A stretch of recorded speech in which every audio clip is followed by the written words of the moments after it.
So we are back again here, and we are on week 2 of Bucks and Brews. So before we get to the Bucks portion, let's talk about the Brews portion. So got a couple fun ones this week. I got peach hard cider from Sierra Rose, Jaden James. There you go. Also a blueberry. And then if I get sick of those, I got a Henry's Hard. There we go. Nick, what you got going? I got a sponsor this week from my brother. I got to give him a big shout out. Today is actually his birthday. He's traveling for work, so he's in Wisconsin, and he stopped and grabbed me some Hazy Rabbit from one of my favorite breweries out of Michigan, Lakefront Brewing. It's right on Lake Michigan on that side. They do tours. It's a really cool brewery over there, but I haven't had Hazy Rabbit. It's an IPA. Really excited. And then one I think you and I will both enjoy, especially the cartoon on it. It's called Diet Starts Tomorrow.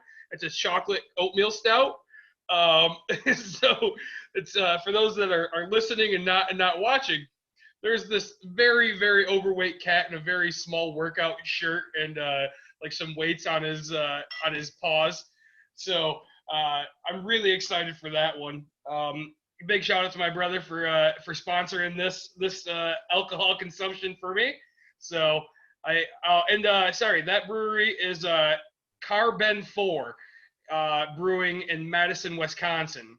So I'm excited to try it. I would say that by looking at that picture, Mm-hmm. I think they got either you or I to model for that picture because quite familiar. Yeah, I know you're a cat guy, so I thought that would get you pretty well. It says Carpe Diem on his shirt. Seize the carp. You know what I'm saying? Yeah. I gotta say that sounds delicious. I'm very excited. Just so you guys know, here's a really fun fact. You can, if you don't have a bottle opener and you're a married man, the one good thing about your wedding ring is you just take it and you pop it open. So we do things like that. I've tried the IPA. I thought it was really good. Not too strong in that. The chocolate oatmeal stout, very exciting. Yeah, let's say smoothness, not like a bold, full front flavor type thing. A good stout, just in general. So Wisconsin, we know that they do cheese. Apparently, they're starting to pick up their beer game a little bit. So, if anybody else wants to throw us some beers to try, give a small little review. We're definitely all about that. So, yes, we are. Today's topic, David and I are actually really excited about. It's one thing that frustrates us with most people, right? We're talking about the economy itself. Not necessarily we're going to talk about how economics works and things like that, but like what defines our economy and is it working, is it not working? We hear a lot of people's opinions, and sometimes they just get these facts wrong, right? So we want to clear a couple things up for you guys.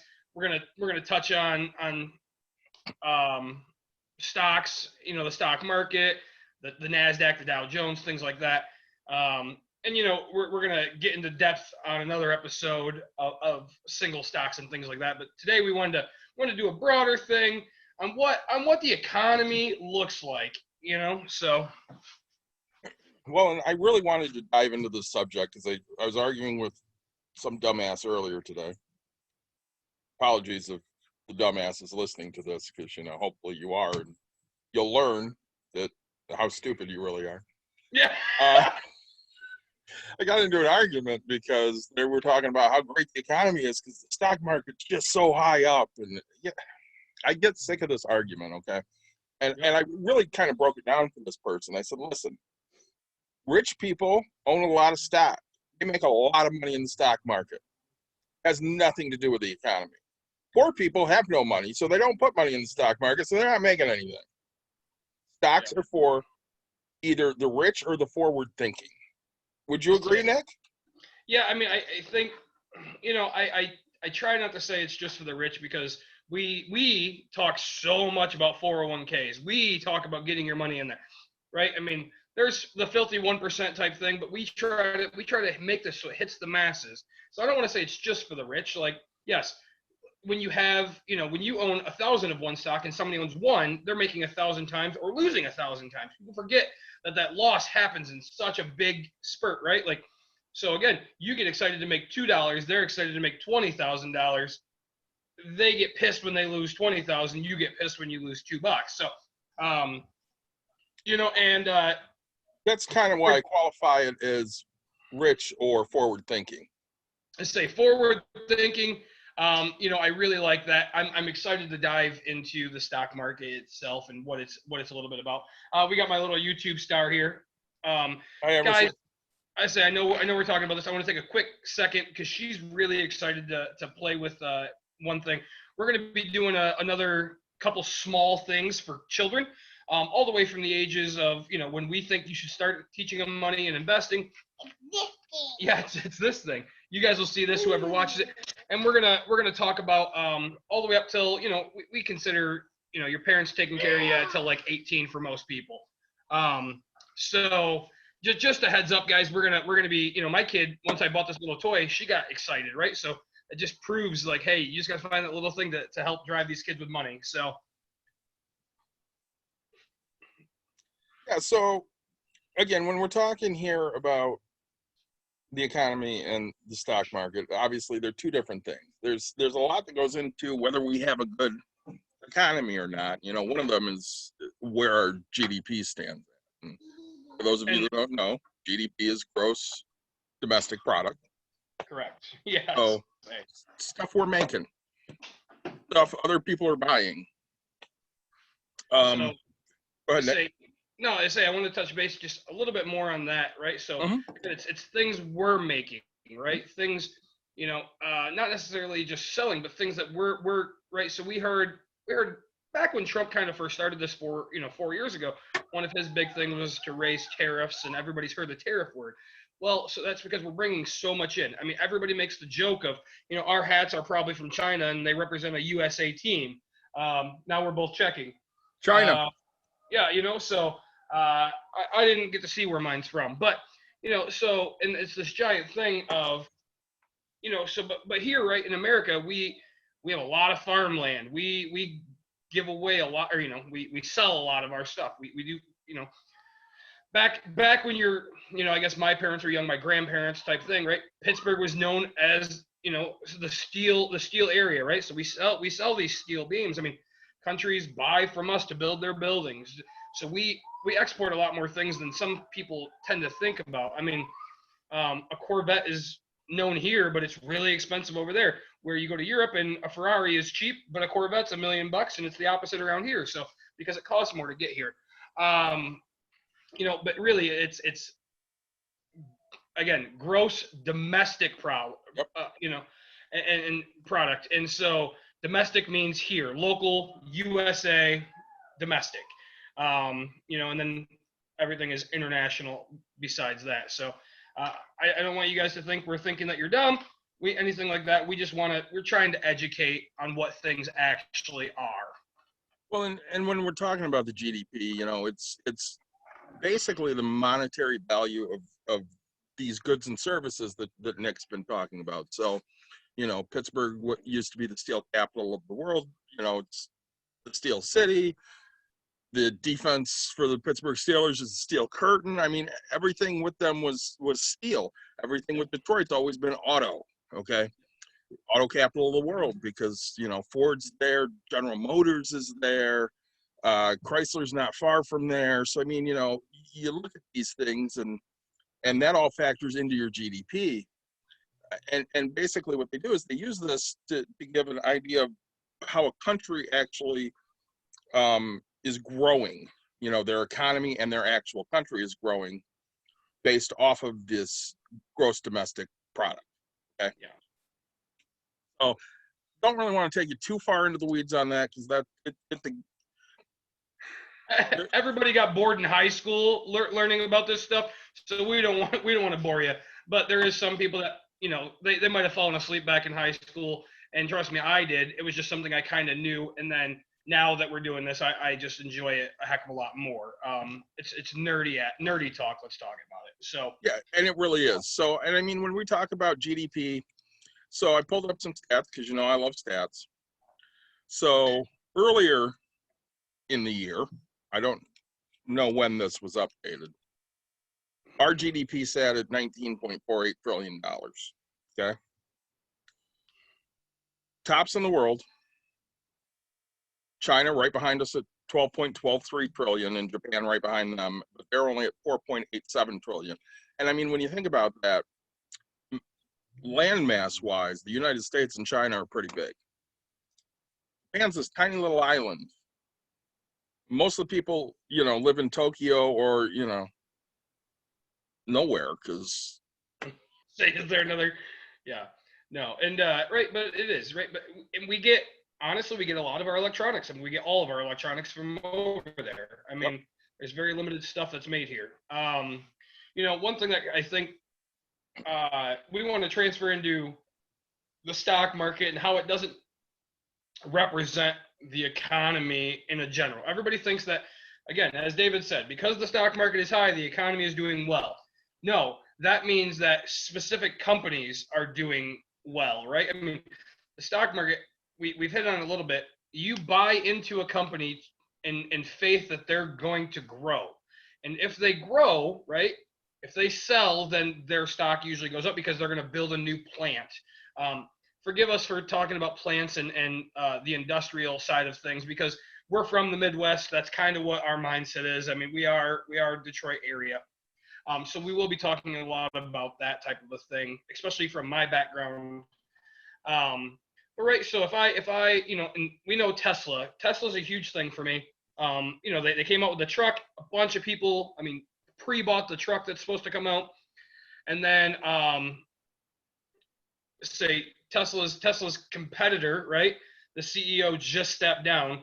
What was Nikola, right? So the stock market, or the stock in that, the CEO just stepped down yesterday, and it their stock went down because at that point, it didn't plummet, right? It didn't go crazy, but at that point, their best thing, the number one leader, like the captain of the team, for some reason isn't the captain anymore, and everybody bet their money on this person leading them to success. So it's still a good product because it didn't plummet all the way. The idea is still there, but now they just have to get it back to a good leadership to get them all the way through it. So when you look at it, I know, let's say Nikola dropped like $7 today, and Tesla gained $7 today. So it was really, you just seen people said, hey, all right, Tesla's got the chance to make this happen. When we talk about what's, what else makes the stock market, again, has been doing well because we haven't seen really the reduction of people buying things. Today is the 22nd. I know yesterday, the 21st, which was Monday, the stock market dropped 500 points, right? So what they do is they take a big lump. Again, I'm not trying to educate you guys so in depth, but they take a big group of stocks, and then they take how much those technically lost, and that becomes the loss for how much the average of the whole thing.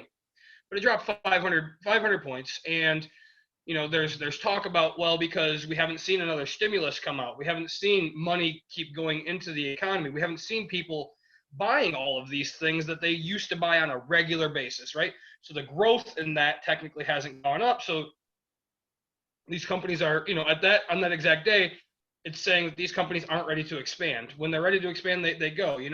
Every time the new Apple gets announced, the iPhone, right?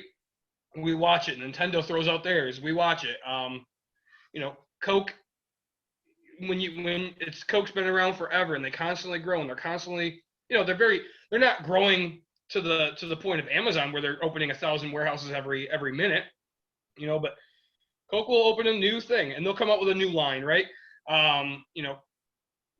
We all, or even Pepsi, right? We talk about Crystal Pepsi or Pepsi Blue or Code Red came out. So they try all these things, and then they go up a little bit. So most people don't understand that they didn't stop making another product. They created another product, and let's say they're at 100% capacity with these products. Well, the new product that they put in, they have to build room for that capacity. They have to build a new line to pour that drink. They have to do all this. So that's why it grows there. And if it takes off, right? So Code Red, we can all agree, Code Red took off. It stayed on the shelf. It's doing amazing things, and it's been around for years. Now it's just a normal thing. So that, if you go back to when Code Red came out, look at the stock price where it was, look at it when it came out, and then look at it to where it is. I wish I had. Everybody talks about retro old school Crystal Pepsi. It didn't. Exactly what I was thinking of. Yeah, so we all like it, but it didn't stick, right? I mean, not now we want it because it's a thing. I was a Surge kid, right? When Surge came out, it was like the most sugar and all that. Now it's back out, but it didn't have that same impact, right? So I want to just keep pounding on the fact that with the stock market, it's not the economy selling things, right? It's businesses developing more, getting bigger. That doesn't mean they're selling more. That just means they're getting bigger.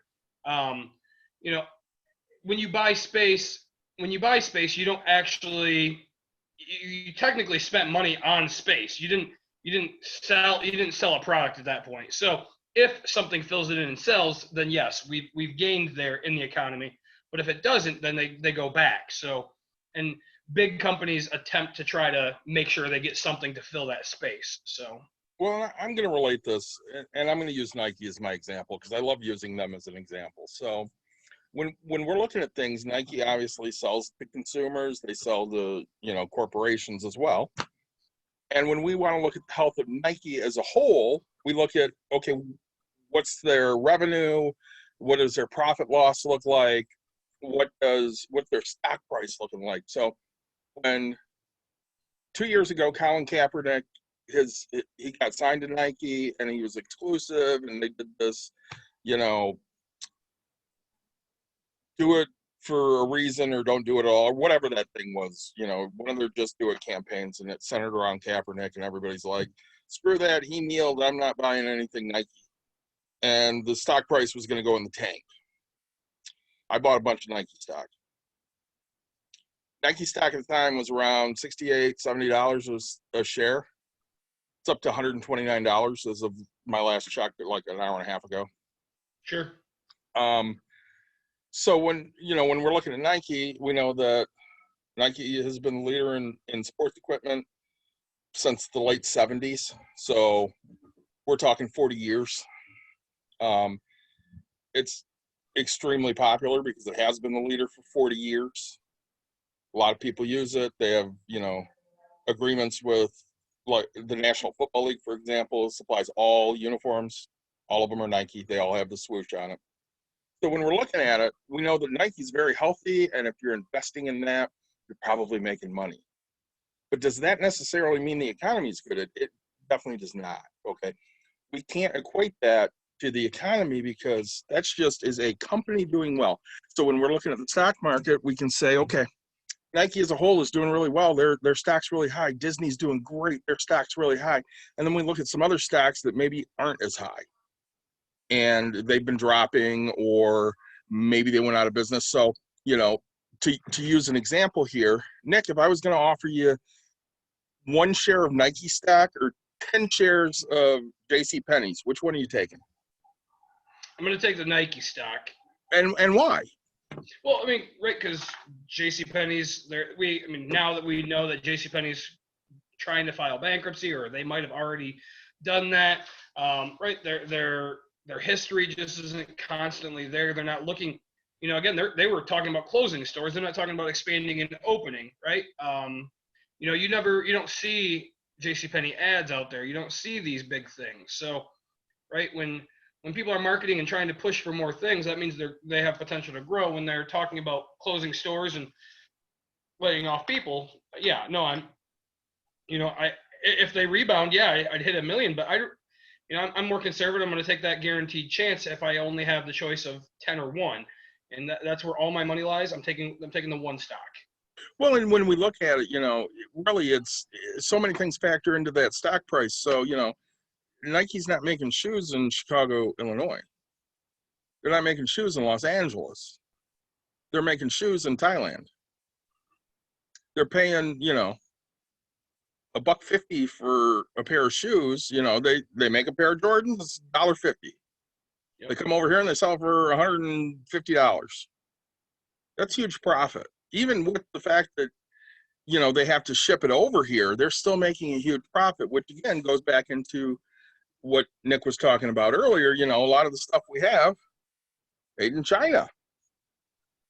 It's cheaper to import that stuff, which, that makes Nike very healthy, a great investment. Has nothing to do with the economy whatsoever. It's not making my life any better unless I'm a stockholder. Yeah. Well, and I want to talk one more. You kind of hit on a little bit of things that I want to talk about. I'm trying not to get too political on this stuff because we're about money, right?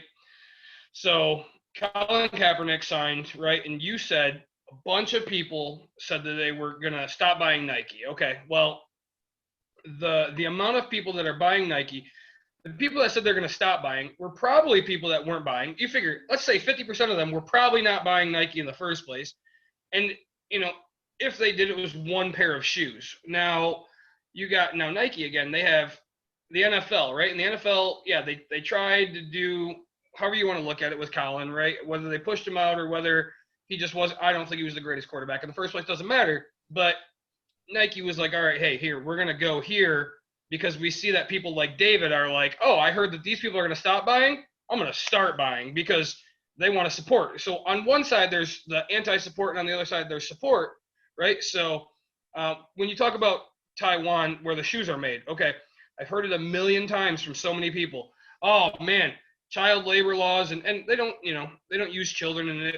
Sometimes there's always videos that pop up every 10 years that show a child, in a shop. Yes, we don't have the same rules here where anybody under 18 can't walk into a factory. Over there, who knows, but there's the 1% of people that just won't buy it because they think that this is what's happening. But there's always those other people that are just gonna buy it because it's a good deal. It's what they want. It's exactly what it is. They don't actually care about that ramification, right? We can go into that about vegans versus people that eat meat. I mean, these people just stand for what they are, and that's what they hold to, right? It doesn't. Everybody's getting on this vegan train. You haven't seen the meat prices. I mean, we see meat go up because there's a shortage right now. But people are like, oh, this is what it is. So for every one that there is somebody that's doing something, there's somebody that's not doing it, right? So it equals itself out, and they already have that number planned. Next thing I want to talk about is, we talk about Nike being in every sport pretty much, right? So you talk about bad publicity and things like that. So Tiger Woods was the Nike guy for golf. He was the biggest thing. Okay, well then Tiger did something, and it officially was like he was sponsored by them, and he had his own video game with Nike on there. Nike was making hand over fist with Tiger. Well, Tiger screwed that up. Nike seen that, they were starting to get losses, and Nike was smart and was like, hey, we're just done. Nobody's going to give us nobody's going to generate that amount of money for us because these new guys are using Titleist and Ping, and they're playing with all these new things that are coming out. So they said, all right, we're done with golf, and so they stopped making that, right? And so Nike's they've been around forever. They know when to make these cuts. They know when to do this for the company. They're going to constantly, everybody that plays sports, right? They're proud to rep that Nike swoosh right in their jersey. I mean, look at the Jordans, right? Didn't University of Michigan sign with Jordan, which is Nike? I mean, that had sales, right? I mean, we go into the Washington football team, right? So the amount of people that bought Washington Redskins stuff when it was the Redskins, they made money. Now everybody's going to buy all this new stuff. So, that's the whole thing of changing teams and changing whatever. So everybody knows this. We've talked about this before. I coach high school softball. I'm now an assistant after being a head coach for many, many years. And I'm not going to mention the school since, I am sitting here drinking. And the last time I was drinking on video and people saw it, I got fired from a job. So, Nick, ask me whose apparel we have to buy as part of the school I'm at. So, in the school that you're at? Yeah. Wow, that's crazy. So, David, I didn't know this, but you guys have to buy. Who do you have to buy as the school that you're part of? Nike sponsors us. Really? That's all right. So I didn't know that. High school. David and I come from an inner city school, and not inner city, but just it wasn't high. So They if were we inner had to buy city. if we had to buy Nike, man, we couldn't afford that stuff. so, um, you know, but no, wow, you guys have so, and that's the thing. Like they get contracts with high schools. They get contracts. I mean, I know my daughter's in gymnastics, right? And guess what, right? When you want to go into the competitive side, guess what? They have contracts with certain people. So that's kind of where it's at. And when we talk about each stock is each individual company. It is not America as a whole because America, again, whether it's Trump, whether you're a Trump supporter, you guys are going to buy certain things. Whether you're a Biden supporter, you're going to buy certain things, right? It doesn't matter what you are. You're just so used to buying things. And yes, there's something that comes out every once in a while that changes your opinion on something. But we look at we're going through COVID right now, and I think this is a big thing to constantly bring up. Um, if you watch any of the stocks that are in the medical field that have anything to do with COVID, when you hear an announcement that says, "Oh, we might have uh, a test kit or something," right? So then you watch that stock that gets approved to do the test kits, and then it'll plateau because they've already been approved and they do whatever. So now they have to figure out, can we make a faster test kit? And then they grow, or if they get denied, they plummet because they don't have that maintained, right? So they tried to grow and they failed, or they tried to grow and they succeeded. We talk about vaccines. If you look at the medical for that, watch all these stocks.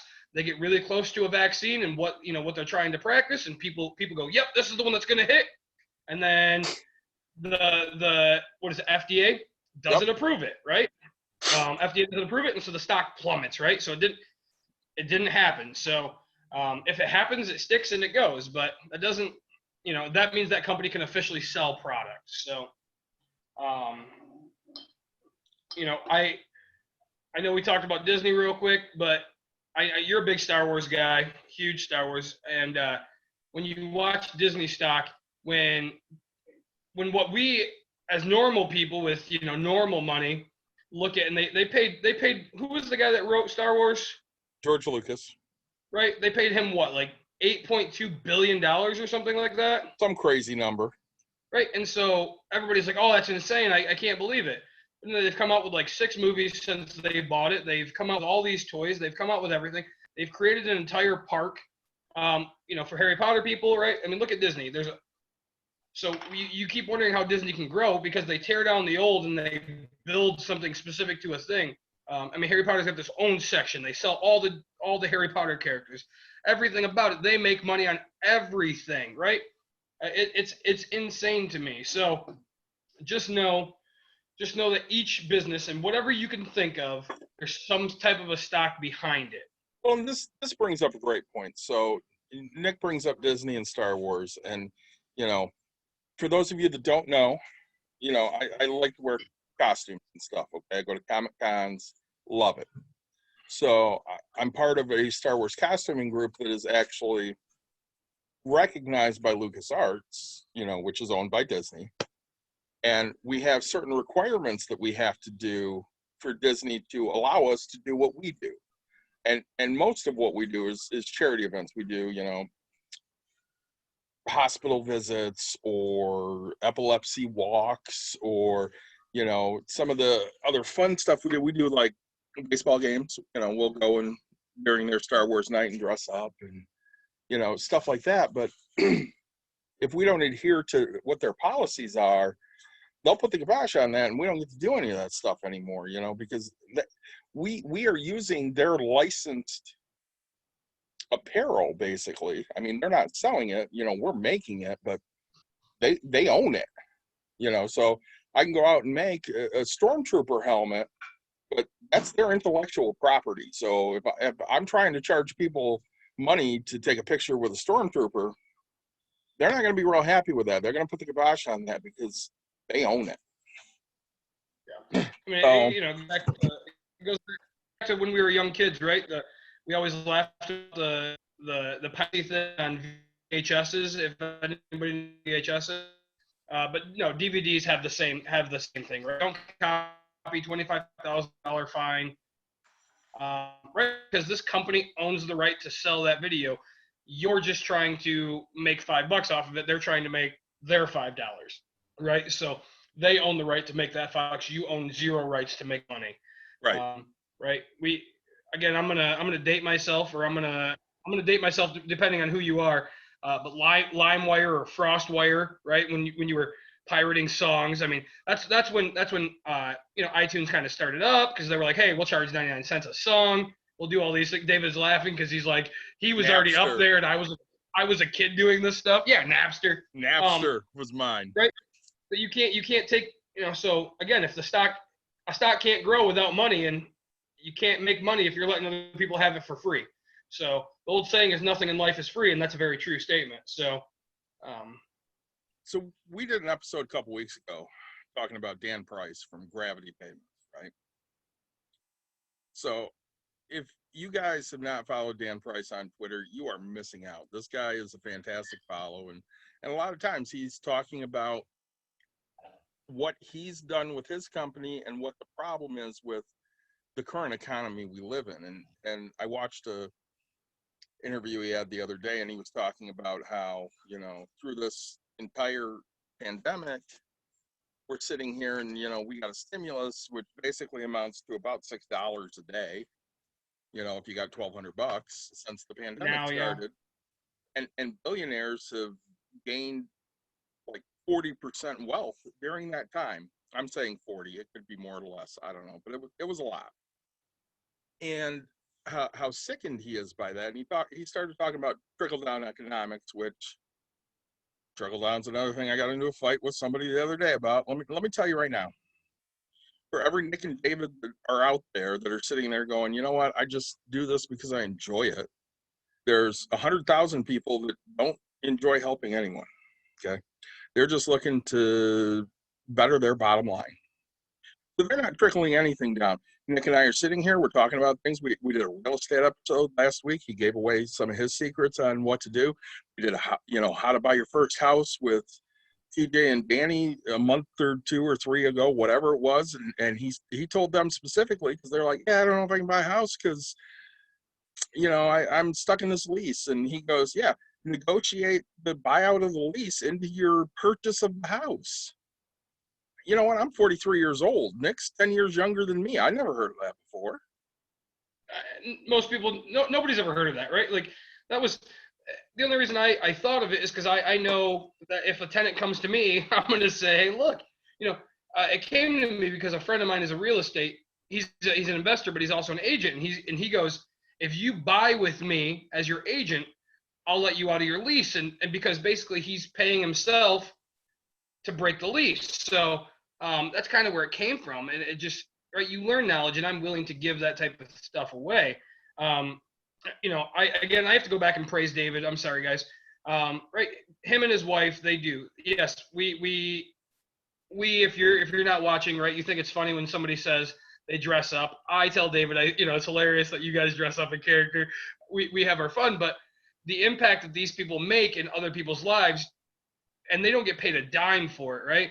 I know I've donated plenty of toys, right? So I go to a spot and I see a Star Wars toy on clearance, and I'm like, I'm buying these, because I know that second I see a photo of anybody holding that, there's a possibility that I impacted a life, and they did it through them having it be there. So I want to give a huge kudos to you guys for paying out of your own pocket to be a character, and for donating all of your time and everything. So that's really, it's a huge thing, guys. Granted, I did make free beer today, but we don't make any money off this stuff, and hopefully someday we do, but I'm pretty positive we'll end up giving back because that's who we are. So, I say I'm sitting here with, we talked about it in the beginning, I'm sitting here with fake money in front of me. And, money, we talked about it in an old episode, used to be backed by gold. Now it's not backed by gold anymore, right? So the economy is a matter of jobs, right? So yes, jobs has a part to do with it, because the idea of a job means that somebody is making money. And we know that anybody that makes money, there's not a single person in this world that makes money that doesn't spend a dime. I guarantee you, if you live in your parents' basement, even at any age you are, I don't care. If you're a young kid, you go out and mow grass because you have something you want to buy. If you live in your parents' basement, yes, let's say you save every penny for 2 years, every penny in your parents fund everything, aka Caitlin.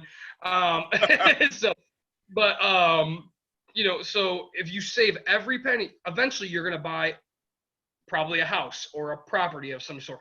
You're going to buy something. You're going to spend it. You're going to stimulate that economy. And when we say stimulate the economy, it means investing money into the economy. Whether it's, again, David did it when he bought his, he bought plastic, he bought his robes, whatever. Anything you buy helps to stimulate the economy. So the economy has a normal. Let's say David and I mean, David, he eats out probably once a week. Now I don't eat out very much because the job thing. But right, I used to be the guy who would eat out breakfast, lunch, and dinner every weekend because that was family time, and we wanted to just constantly be gone and special and stuff like that. And we eat out during the week. We get busy. We're young, so we were helping businesses. We were doing these things. So the world is growing now. Yes, the economy looks good right now, but not everybody's back to work. People are still on unemployment.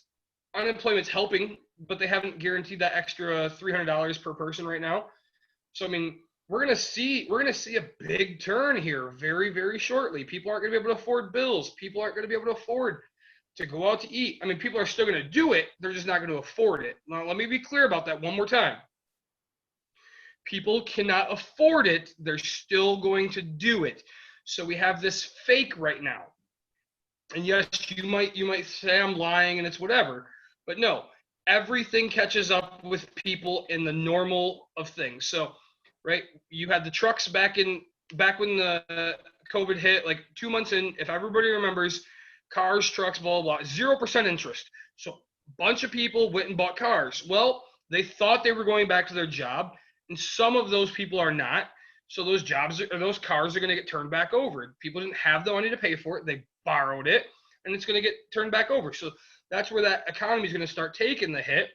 Granted, we're short on cars, right? And so it's going to take a while because we're short on used cars because nobody was trading. There was a bunch of people that were smart for the first time. They didn't go do this, but there's still people that did it, right? And still people that couldn't afford it. And so they thought they were going, oh, I'll get a job. The economy's good. Oh, I'll do it. And everybody plays I'll get through it. No. I'm a very, yes, I'll make this payment. Yes, it's secure. Yes, it's a guarantee. Granted, there's still 5% or whatever percent that it's not going to happen. But when you're in that high percentage and guarantee it, yes. But let's say you're the person that bought something, and people are out, they got their stimulus money, right? I know a crap ton of people that went out and bought something big. Let's say it's a whole family. That's $2,400 for a husband and a wife, and let's say they have no kids. $2,400. They went and bought a new TV, right? And now we're 3 months later. Guess what? Some of those people are on my Facebook.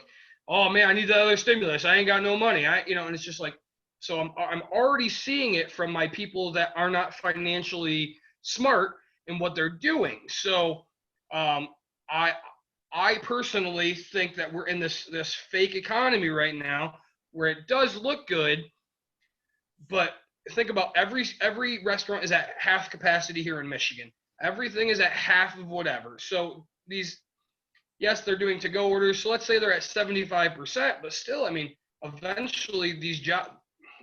I know personally, being the financial person I am, and I'm not everybody, but I know that I instantly made that stop of I'm not going out. I wish I could support you, but I can't. I wish I could do this, but I can't because as a human, I have to care about myself. As a husband, as a provider, I have to worry about me. And it's so hard to say that because everybody's like, I always learned that young, right? Take care of number one first and then worry about others. And so, yes, to me, giving back right now and what we're doing is giving back. So I still feel fulfilled in giving, right? Because I used to be the person to provide for a lot of people. So, well, and when we look at it, so let's just call it what it is. So there's big business and there's small business. And we kind of talked about that a little bit here. So let's use Walmart as an example. And because it's near and dear to my heart, let's use break room therapy. So if you've listened to any of our shows or watched any of our shows, you know that my wife owns a business. It's called Break Room Therapy. You come in, you break shit. So if you go to Walmart and you spend $100 at Walmart, that money goes to Walmart corporate basically and gets distributed throughout, the United States. If you come to Break Room Therapy and spend $100, the money stays here. I pay bills in Byron Center, Michigan. Okay? I buy groceries in Wyoming, Michigan, or Grand Rapids, Michigan, or Kentwood, Michigan. I write my utilities to companies that are Michigan based, whether it's Consumers Energy or whether it's DTE. It doesn't really matter. They're Michigan based. The money stays in my local community. It doesn't do that if you go and shop at Walmart. It just goes wherever they send it to, because it's not a small local business. Nick and I, we hung out a lot this summer because he's got a pool. So you're hot, it's 95 degrees out, you want to cool down. Hey Nick, what are you doing? Yeah, come on over, use the pool, we'll throw some hot dogs on the grill, we can drink some drinks. And literally, this is what happened every time we were done swimming. Nick, what happened every time we were done swimming? What did Emerson say? Oh, can we go get ice cream? Can we go get ice cream? Nick, did we ever get ice cream at McDonald's? We never got ice cream at McDonald's, no. Where did we get ice cream from? I think it's called Dairy Den or Dairy something. Dairy Treat. It's a small little mom and pop shop right around the corner from Yep, me. in Jenison, Michigan. Yep. So we go and we spend, as a family, we probably spend $10. You probably spend $15 because you got an extra person. Yep. So we spend $25 there. Where do you think that money goes to? It goes to Jenison, Michigan, because they probably live in the community. Yep. And they're spending their money in their community. Well, I say, and yes, there's some of it, right? Not all of it, but some of it does go out when they go on vacation. But we all pay federal taxes. So this company paid federal taxes. So and I don't know the exact nut figure. What is it? 15% goes to federal, 5% goes to state, which is still Michigan, and then they pay their employee off of that. But that employee is probably buying clothes, and if they buy clothes, it's probably going, again, to a big brand store. Let's be honest, kids nowadays, I don't know what the popular stuff is. I'm not a young, hip kid. I never was. But, like, back when I was a thing, it was like Aeropostale, Hollister, and, but I know there's still things like that. But that's a big corporation. So when David talks about it, Nick. What's that? Not to interrupt, we employ a 16-year-old. Yeah. She wears all Nike. Yeah. And that's right. So I mean, even if you support Nike, right, that money goes to them. But we go back to Walmart, and so Sam Walton, and so when you buy at Walmart, yes, okay, so 5% of that purchase goes to people here, 95 of that, or well, another 5% goes to the building that's here, another 20% goes to the taxes. But then you have 70% that's going away, right? So 70% is going to this pocket of this person who's going to invest into other companies or their company, and they're going to open new locations, and they're gonna.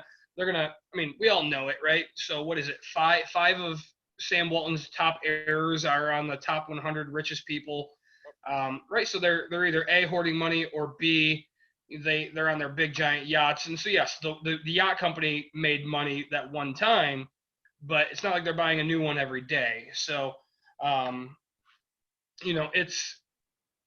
it's this thing that you guys have to look at where when we as people are spending our money, we're supporting the local, and the next is local, and the next is local, and the next above that, right, is going to big corporations. I mean, so, and we have to have big corporations to make America go. I mean, that's a huge thing, right?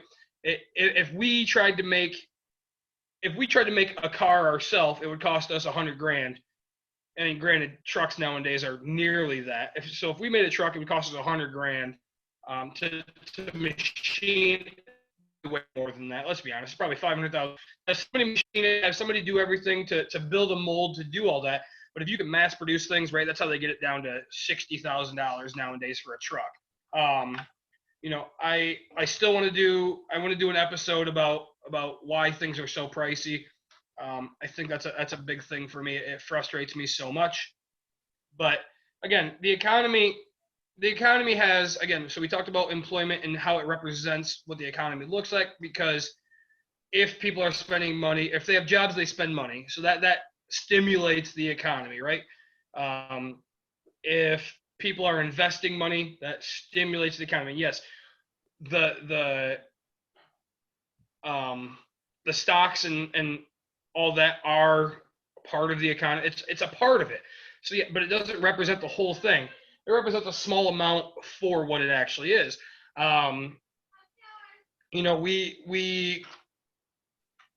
We see that, again. We talked about,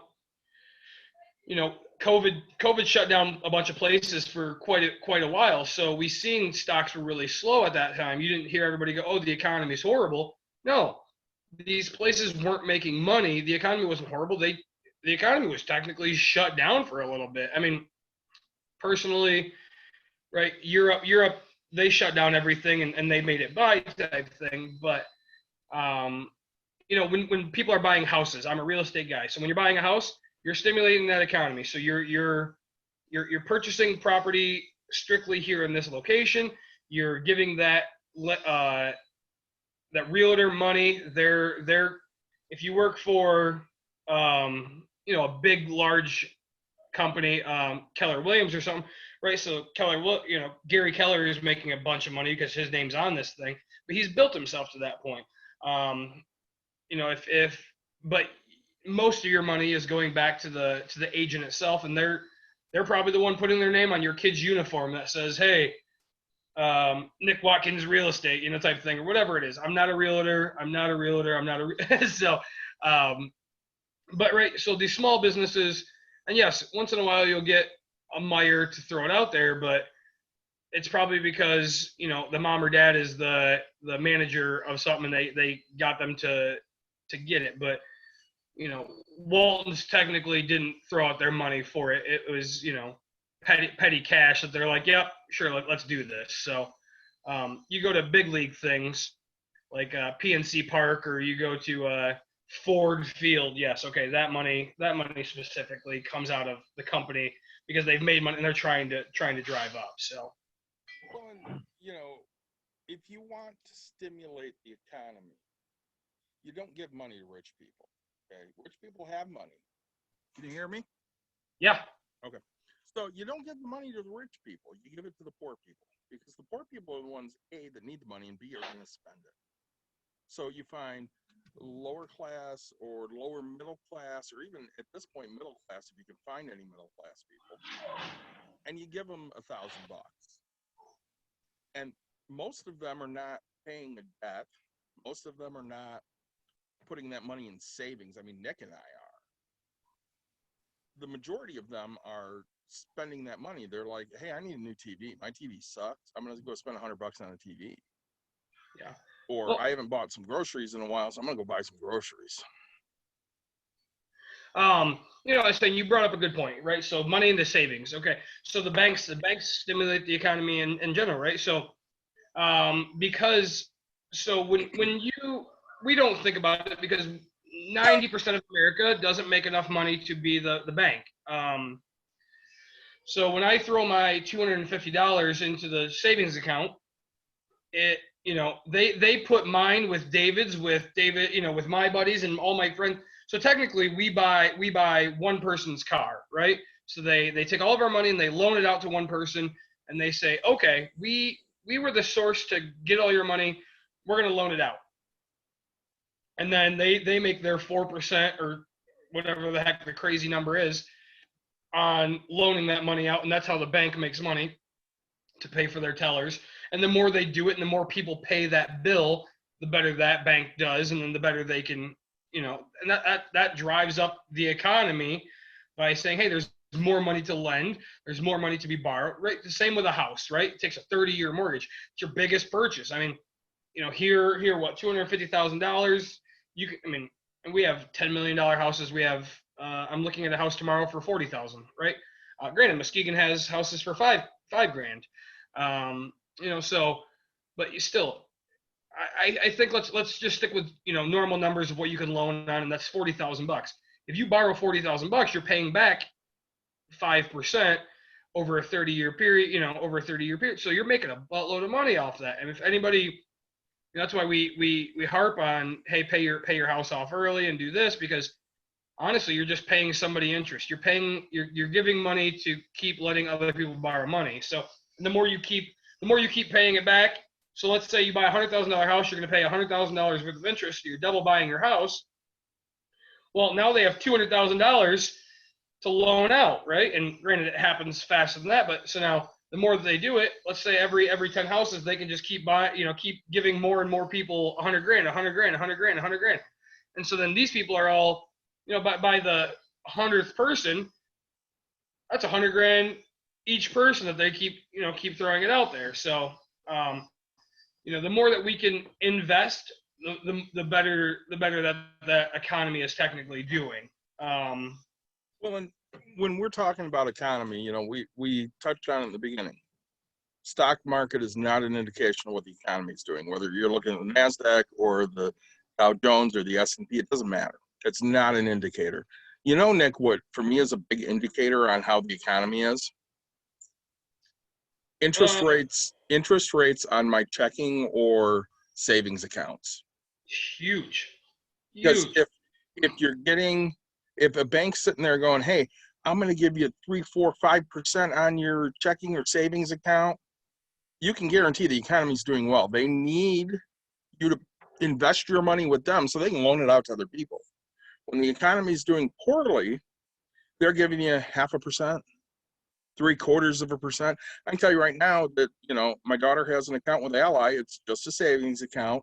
It started at like 1.5%. And I think right now it's at 0.75%. Yeah, I think mine is at like 0.15. It's nothing, right? Like it's crazy. It's not even a percent. And so, right, I don't see it as a successful economy, let's say, right? But we are trying to make strides to get there. I believe that.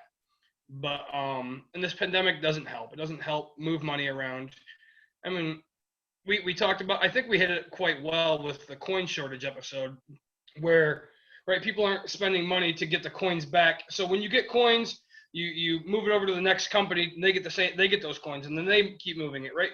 So this money is only moving to one spot and not moving to the next, right? It doesn't keep going and going and going. It goes to one and stays, right? So I go out and I just buy a box of spaghetti, and it costs me $1.70. I take the 30 cents, I put it in my pocket, and I come home, and that's where it stays. I don't take that 30 cents and put it back into, a new pan for the spaghetti. Let's say so it's doing one and done. And when you're one and done, you're not moving things. Things aren't going and growing. So I saw a story yesterday, and I mean, we're getting towards the end of this one, but I got to share this story because Nick brought up coin shortage. There's this kid, I want to say he's 10, 12 years old, somewhere in the United States. I don't remember where. Saving up for a computer. And he heard about the coin shortage, and he's like, hey, I'm going to roll all of my coins, and I'm going to turn it into the bank. Nick, do you know how much money he had in coins? Probably as much as my kid right now. $200? He had like $9,000 in coins. Holy crap. Yeah. Wow. For that young? Wow. Yeah. Okay. It's insane. The kid was saving for a computer. I don't know if he wanted to buy a computer, that they have at MIT that's worth like, $1 million or some shit, but come on. Yeah, I think I'm on a computer that cost me $212 or something, I spent like $600 on mine. Yeah. No, that's and right, so, and here's the other thing, not to interrupt you, Nick, but you hear a story like that, and I mean, aren't you sitting there going, man, I could send that kid a $500 computer right now? I totally could. And I'm sure everybody else is, so I'm not going to send the kid a $500 computer, but I want to. Well, and I think the thing to learn from that is, right, that kid is learning how to save already. Granted, he's not making money on his money because he's got the change sitting at home, but we have to have a talk with that kid. But and one thing that's great about that is, right, this is showing that this is, to me, that's showing that this kid is officially, right. He goes back to the point I was saying, where, yeah, if you're not spending a dime, eventually you will, right? Because he has that end goal in mind, so he's gonna spend that money, right? Nobody sits on it forever. So, um, I think, when it comes to the economy, we look at how much is being sold of our personal made stuff, right?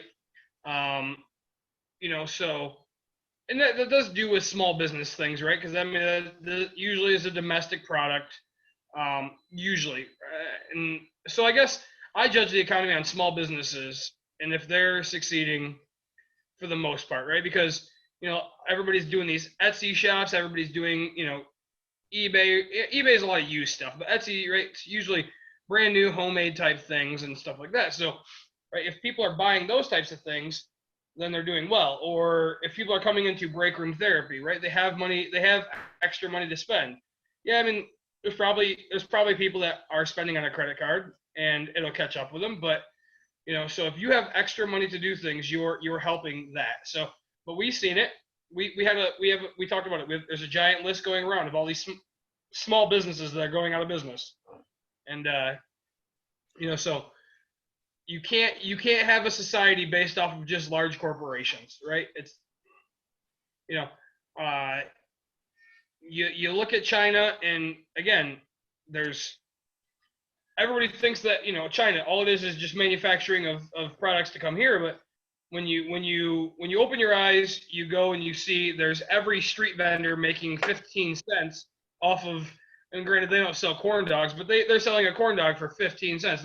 There's all these little markets along the side. They're peddling money. They're doing anything they possibly can to make it happen. So um, I judge of the economy a lot on small business, because if small businesses are getting money to open a business or getting money to grow a business or anything like that, that is a successful economy to me, right? People are lending money, people are borrowing money, people are getting approved for money. And that's a fantastic point. The better small business does, the better the economy's doing. Right now, obviously, it's difficult because, pandemic and all. A lot of small businesses are going out of business. So what do you do to help that? Go spend money at your small businesses. Stop buying groceries at Walmart. Go buy it at, Horrocks or Ken's Market or the corner liquor store. Yep, or good deals, anything like that. Yeah. So everybody's got a small mom and pop's grocery store.